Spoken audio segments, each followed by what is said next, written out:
안녕하세요. 박예찬 목사입니다. 오늘 날마다 말씀과 함께 보실 본문은 사사기 11장 1절부터 11절까지 말씀입니다. 이제 입다 사사가 나타납니다. 이때는 암몬 족속들에게 핍박을 받을 때였습니다. 입다는 길르앗 출신입니다. 길르앗 사람 입다는 굉장한 용사였지만 그의 인생은 평탄하지가 않았습니다. 입다는 아버지 길르앗이 기생에게서 낳은 아들이었습니다. 아버지 길르앗은 본처도 여러 아들이 있었는데 그들이 자라서 입다를 내쫓았습니다. 그래서 입다는 아버지 유산을 받지 못하고 쫓겨났습니다. 그러나 상당한 지도력을 가진 인물이었던 것 같습니다. 잡류, 그러니까 쫓겨나서 사회 안에서 정상적으로 성공하기 어려운 신분의 사람들을 이끄는 지도자가 되었습니다. 이스라엘 백성들이 암몬 자손으로 인해 어려움을 당할 때 마땅한 군사 지도자가 없었습니다. 그때 길르앗의 장로들은 입다를 떠올렸습니다. 입다에게 와서 군대 장관이 되어줄 것을 부탁합니다. 이때 입다는 협상을 하는데 조건으로 전쟁 후에 길르앗의 지도자가 될 것을 약속을 받고서 군대 장관직을 받아들입니다. 입다는 협상을 잘하는 사람이었습니다. 암몬 군대를 이제 눈 앞에 두고 싸워야 할 수도 있는데 먼저 협상을 하기 시작합니다. 암몬 왕은 이스라엘이 취한 땅이 본래 암몬의 땅이기 때문에 돌려달라고 합니다.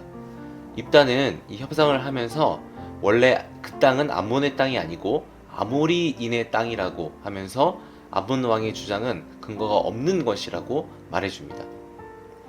또한 그 지역은 여호와께서 이스라엘에게 주셨기 때문에 당연히 이스라엘 땅이라고 합니다.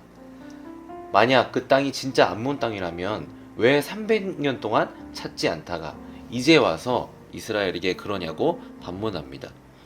이런 협상을 하다가 결국 암몬 왕은 받아들이지 않습니다. 그러나 이 협상을 통해서 입다는 불량배들의 두목이 아니라 하나님께서 이스라엘에게 세우신 리더이고 역사적 식견과 여호와의 신앙을 가진 사람이라는 인식을 사람들에게 강하게 심어주게 되었습니다. 결국 이 협상을 통하여서 입다의 입지는 굉장히 견고해지는 결과를 낳습니다. 이것이 입다가 한 두 번째 협상입니다. 이제 암몬 왕과의 협상이 틀어졌기 때문에 전쟁을 할 수밖에 없었습니다. 전쟁에 나갈 때 입다는 한 가지 서원을 하게 됩니다. 바로 하나님께서 승리를 주시면 돌아올 때 자기 집에서 제일 먼저 나와 영접하는 자를 하나님께 번제로 드리겠다고 협상을 합니다. 큰 것을 드리면 큰 것을 주시겠지라는 생각으로 협상을 한 것입니다. 결국 전쟁에서 입다는 승리하고 돌아왔습니다. 그런데 하필 입다의 집에서 제일 먼저 나와서 영접한 사람은 외동딸이었습니다. 결국 하나밖에 없는 딸은 아버지의 서원대로 번제로 드리게 되는 일이 발생을 하게 되었습니다. 입다가 왜 이런 무모한 서원을 하였을까요? 바로 협상을 잘 하였기 때문입니다. 협상을 통하여서 사람들과의 관계에서 얻고자 하는 것을 잘 얻어내었습니다. 그러나 입다가 한 서원은 순전한 동기가 아니었습니다. 그래서 엄청난 비극으로 이루어진 것입니다. 하나님과 협상해서 원하는 것을 얻을 수 있다는 생각은 어리석은 생각입니다. 그렇기 때문에 자신의 재능을 과신하고 교만하면 반드시 무너집니다. 우리는 하나님 앞에서 겸손해야 하는 것입니다.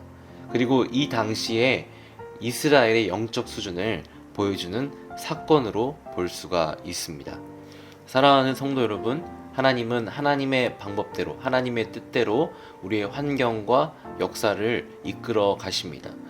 18년간의 암몬의 압제에서 해방될 때 입다가 아니다 할지라도 하나님께서는 누군가를 들어 이스라엘을 구원하셨을 것입니다.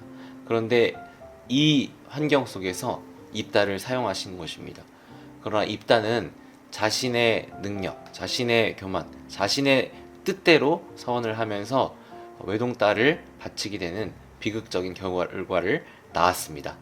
우리가 하나님께서 주신 달란트와 능력이 있다면 나의 방법과 나의 뜻대로 행하는 것이 아니라 하나님 앞에서 겸손하게 하나님을 위해서 사용해야 할 줄 믿습니다.